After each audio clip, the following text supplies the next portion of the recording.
Tadi kita bicara dengan Pak Kuntoro dan beliau jelaskan bahwa masalah peta yang kedengarannya biasa-biasa itu bisa menimbulkan kerunyaman lah, komplikasi karena banyak yang secara wajar berkepentingan. Nah, kalau kita bicara soal hutan, terus kita tahu juga bahwa hutan tuh banyak ditebang, diubah fungsinya dan sebagainya.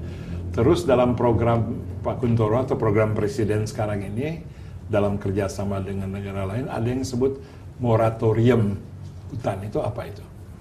Jadi namanya moratorium hutan itu adalah upaya untuk menyetop seluruh perizinan. Tapi menyetopnya itu tidak sekedar menyetop, tapi untuk mereview, untuk melihat kembali semua prosedur perizinan kita. Apakah sudah istilahnya itu governance-nya itu terjaga apa enggak? Saya kira itu yang paling pokok. Yang kedua adalah untuk itu nggak bisa dikerjakan sambil jalan tanpa moratorium. Nggak bisa, karena kita ini istilahnya ya mesti agak punya waktu untuk bernapas, relax, ditata kembali, lalu kemudian baru jalan lagi. Yang paling masif itu apa ya, perubahan fungsi hutan yang demoratif itu apa, penggunaan hutan untuk apa? Sebetulnya banyak sekali yang paling keras sekarang untuk mendesak itu adalah untuk kelapa sawit. Itu luar biasa sekali. Masih belum cukup jadi. Apa sih namanya cukup? Yang namanya cukup. Ya, cukup barangkali kalau pasar sudah jenuh. Ya nggak bakal jenuh karena dunia. Bagaimana kalau sudah soal dunia itu kan puas-puasnya di mana? Jadi sekarang ini Indonesia sudah menjadi eksportir terbesar di dunia, tetapi dorongan kepada hutan untuk bagian hutan untuk dirubah menjadi kelapa sawit itu tetap keras gitu ya. Dan ini bisa dikategorikan dari perusahaan-perusahaan besar, perusahaan menengah, perusahaan kecil. Yang namanya perusahaan kecil itu 10 hektar, 50 hektar. Ya ini merusaknya luar biasa ini.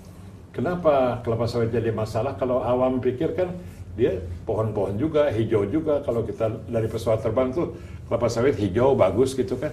Dalam hal apa dia lebih jelek daripada hutan yang bagus, rapi, kan gitu kan. Ya. Cuman kancil nggak bisa hidup di situ. Kalau kancil nggak ada, macan juga nggak ada. Gajah mana bisa hidup di kelapa sawit? Itu yang namanya biodiversity.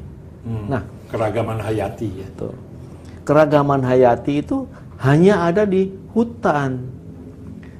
Oleh karena itu hutan tropis itu luar biasa nilainya.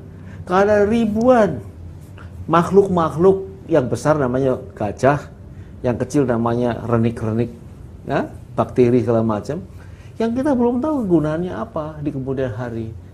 Jadi kelapa sawit yang oke lah, tidak memungkinkan berlangsungnya ekosistem yang lengkap, tapi juga menghasilkan devisa yang banyak dan ujung-ujungnya juga kemakmuran bagi rakyat. Orang sering bilang kalau diganggu nih perkembangan kelapa sawit, Indonesia ekonominya makin nggak maju lagi, itu gimana? Jadi memang ini adalah perdebatan klasik. Kesejahteraan, ekonomi, rakyat.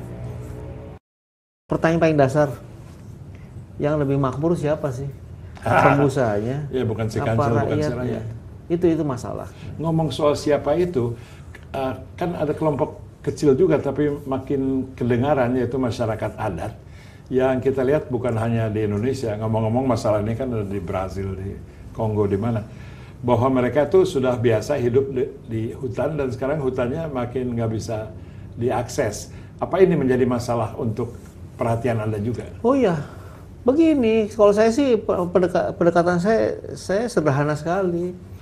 Yang bisa jaga hutan itu bukan polisi hutan, bukan orang kota, bukan orang kayak kita ini. Yang bisa jaga hutan adalah orang yang tinggal di hutan. Karena dia berkepentingan untuk hutannya tetap ada. Siapa orang-orang ini? Ya ini yang Anda sebut sebagai masyarakat adat tadi itu. Jadi buat saya, kalau saya pendukung mengamankan, istilah kerennya, untuk atau mencoba mensejahterakan masyarakat adat tinggal di hutan, sebetulnya dalam konteks menjaga hutan.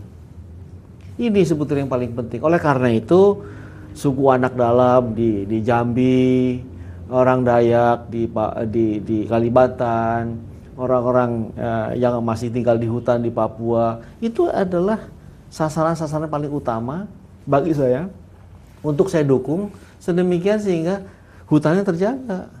Karena mereka tidak bisa hidup di tanda petik hutan kelapa sawit tadi itu, nggak ada kansil. Kalau pengusaha kelapa sawit menyediakan tempat hidup untuk masyarakat adat, terjawab nggak itu? Itu bagus sekali. Itu bagus sekali. Cuman sekarang bagaimana prakteknya? Pengusaha kelapa sawit ada kelas-kelasnya. Biasanya yang besar-besar itu nggak ada masalah karena mereka bisa memahami. Tapi yang menengah sama yang kecil itu masih haus hutan. Yang 50 hektar pengen jadi 200 hektar. Yang 1000 hektar pengen 500 hektar. Selalu seperti itu. Akhirnya apa?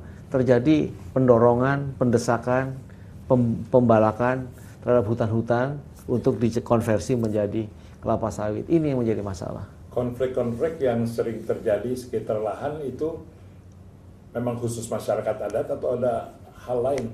Oh enggak lah. Banyak versinya lah. Oke, kita nggak menutup mata perusahaan-perusahaan itu menggunakan masyarakat adat yang masih berpikir sederhana untuk merambah hutan. Kita tahu juga ada masyarakat terdidik di kota yang ingin mendapatkan tanah, kemudian masuk ke dalam mengatasnamakan masyarakat adat. Tapi jadi kebanyakan masyarakat adat ini digunakan sama orang-orang pandai yang bermodal untuk melakukan upaya-upaya motong hutan segala macam sebetulnya untuk kepentingan perusahaan-perusahaan atau kelompok-kelompok itu. Jadi masyarakat adat di samping yang protes terhadap perubahan hutan yang tidak bagus itu juga ada yang menjadi alat atau pendukung dari. Oh iya. Kita bisa lihat, kita bisa klasifikasikan mereka yang ada di taman nasional, hutan taman nasional mana gitu, itu sebetulnya bukan masyarakat adat. Saya tidak tahu sejauh apa atau berapa lama ini menjadi masalah Pak Kuntoro, karena sekarang kan fokus Anda pada moratorium pembuatan peta. Ngomong-ngomong moratorium itu sampai kapan? Kan kalau dari jadwal orisinilnya kalau nggak salah sudah hampir atau sudah selesai, tapi ada juga yang ingin diperpanjang, ada yang tidak, bagaimana? Selalu ada perdebatan seperti itu. Moratorium tahap 1 ini sudah selesai, akan selesai bulan Mei yang akan datang, ya, 3 berapa bulan lagi. Tentunya kita berkepentingan untuk memperpanjang, tetapi juga kita tahu ada orang lain yang berkepentingan untuk tidak memperpanjang. Jadi kenapa sih seperti itu? Karena kita masih bisa melihat adanya ketidakberesan. Kita belajar dari apa yang terjadi di Kuala Tripa di Aceh, kan? Kita lihat Kuala Tripa, kita bisa melihat ada kesalahan prosedur, tidak sinkronnya antar satu kementerian dengan lembaga dan lain-lainnya untuk menangani soal ini. Jadi itu mesti dirapikan sebelum moratorium bisa dicabut. Tetapi ada pihak lain yang juga berkepentingan supaya moratorium tidak untuk dicabut. Jadi saya kira ini adalah hal biasalah dalam negara demokrasi seperti ini.